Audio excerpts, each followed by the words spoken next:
ხაინდრავას ფილმს 9+1 სექტემბრიდან მაყურებელი ტელეეკრანზე იხილავს. ფილმი, რომლის გადაღებებიც უკვე 1 წელია მიმდინარეობს, ყოფილი ხელისუფლების დროს მომხდარ გახმაურებულ საქმეებს შეიცავს. როგორ იქნება 24 სერიაში ასახული 9 წელი, ნახეთ თეო მჭედლიძის სიუჟეტი. არჩევნები არის საქართველოში სულ ყოველ წელიწადს. ეხლა თუ ესე მიუდგებით, კინო ვეღარ გაეკეთებია კაც, იმიტომ რომ სულ დაგებრალებენ რომ იმ არჩევნებისთვის თუ ამ არჩევნებისთვის. დავპირდი რომ ნიურნბერგის პროცესს მოგიწყობთ მეთქი და მოუწყობ. წინა საარჩევნოდ გოგა ხაინდრავა ნიურნბერგის პროცესს აანონსებს. ფილმის 9+1 პრემიერა არჩევნებამდე 40 დღით ადრე გაიმართება. საზოგადოება პატიმრების მიმართ სასტიკი მოპყრობის ახლა უკვე მხატვრულად დანახულ კადრებს ტელევიზიით სექტემბრიდან იხილავს. თავად რეჟისორი ფილმის დეტალების გახმაურებისგან თავს იკავებს, თუმცა ამბობს, რომ სცენარი, რომელიც ყოფილ პატიმრებთან ინტერვიუების შედეგად დაიწერა, მაყურებლისთვის მძიმე სანახავი იქნება.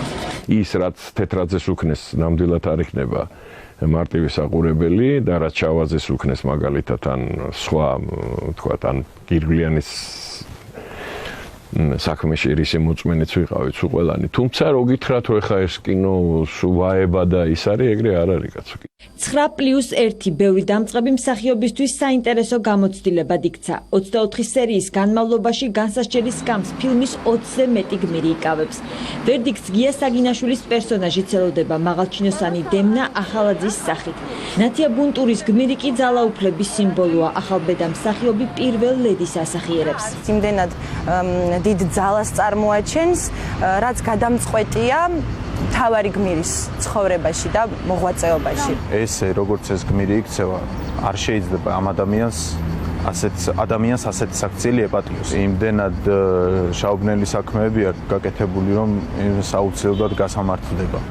ახალბედაა კომპოზიტორიც. ფილმისთვის მუსიკა ჯონი ასიტაშვილმა შექმნა. კომპოზიტორს, რომელიც იმ პერიოდში გლდანის ციხეში იხდიდა სასჯელს, 9+1-თან თანამშრომლობას საინტერესოდ მიაჩნია და დიდი პასუხისმგებლობის მიუხედავად შემოქმედებით ჯგუფს იოლა დაუწყო ფეხი.